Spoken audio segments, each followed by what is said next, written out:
Tonight's Moment of Geek involves poop, but it's not your ordinary run-of-the-mill poop. It's radioactive rabbit poop. In south-central Washington state, the Hanford Nuclear Reservation produced the majority of the plutonium that we used in nuclear weapons starting in World War II and continuing through the 1980s.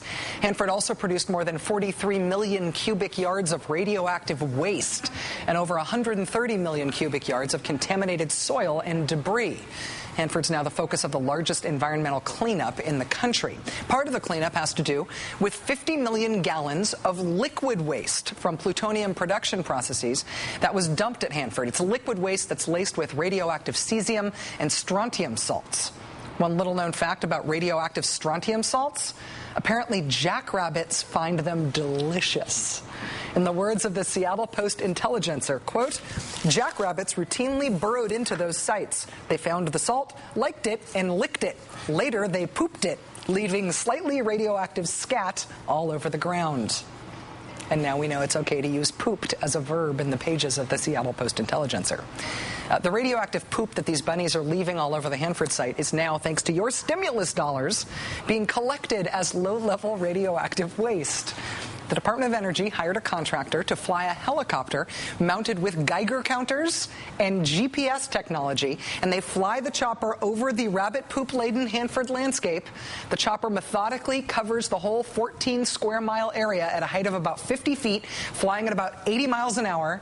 They GPS mark every single radioactive piece of rabbit poop, and then they send their unlucky employees out with a map to collect it all. The nuclear poop is then dumped along with all the rest of Hanford's mildly radioactive trash on a huge landfill that everyone hopes will just be fine someday if we seal it and cover it up enough. Oh, the nuclear age. Can't you just smell the progress?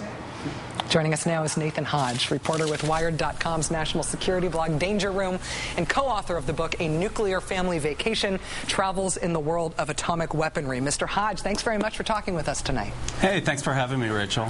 I know that rabbits and rabbit poop are not the most important thing to know about nukes, but I have to start by asking you if this rabbit issue resonates with you. Are animals part of the management issues that we have to deal with at our nuclear sites in this country?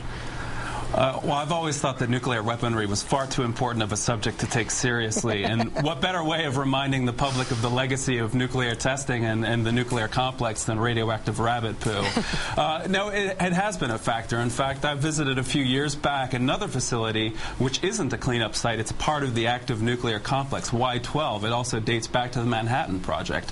And they had a problem there with too many deer inside the wire.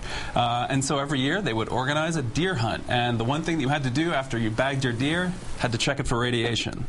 You had to check it for radiation, and then if they found radiation, you couldn't take that deer home, presumably.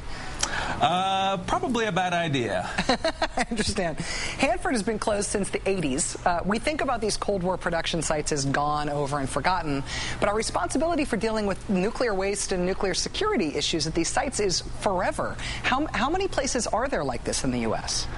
Well, you know, during the course of researching our book, we went to 10 states and 5 different countries, all of which are dealing with this legacy in one way, shape, or form. For instance, you can go out to Semipalatinsk in Kazakhstan, where the Soviets touched off hundreds of nukes, and still to this day, they're still trying to map out where they actually did all of these atomic tests.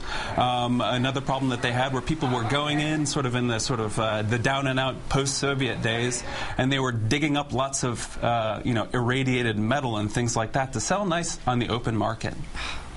You know, I'm a big fan of your book, Nuclear Family Vacation. It's been vacation reading for me. If you had to recommend one American nuclear site as a tourism destination, what would you recommend that people try to go see? If people really want to go and see a great place for nuclear tourism, that would be the Nevada test site. First of all, it's close to Vegas. But secondly, you can really get a sense of the horrific power of nuclear weaponry, because there are still places where you can see the actual craters that were excavated by nuclear detonations. And of course, there's a history of tourism there. People in the 50s actually used to go and see, have picnics to watch, mushroom clouds. Wow. The big picture here, when I think about Hanford, all the low-level radioactive dumping they're doing now, including the rabbit poop and everything else, it makes me wonder if we really have solved the problem of what to do with all our radioactive trash that we've got. Do we have a national system for dealing with this? No, we don't really have sort of, and more importantly, we've got to deal with the legacy in places like the Pacific, the Marshall Islands, for instance, where we touched off our first, we did our first hydrogen bomb tests. They're still cleaning up after that, and we've got to deal with that legacy as well. Nathan Hodge, reporter with Wired.com's national security blog Danger Room, which I read every day, and co-author of the book A Nuclear Family Vacation, Travels in the World of Atomic Weaponry. Thanks very much for your time tonight, Nathan. I'm sorry to make you talk about poop. Anytime, Rachel. All right, thank you.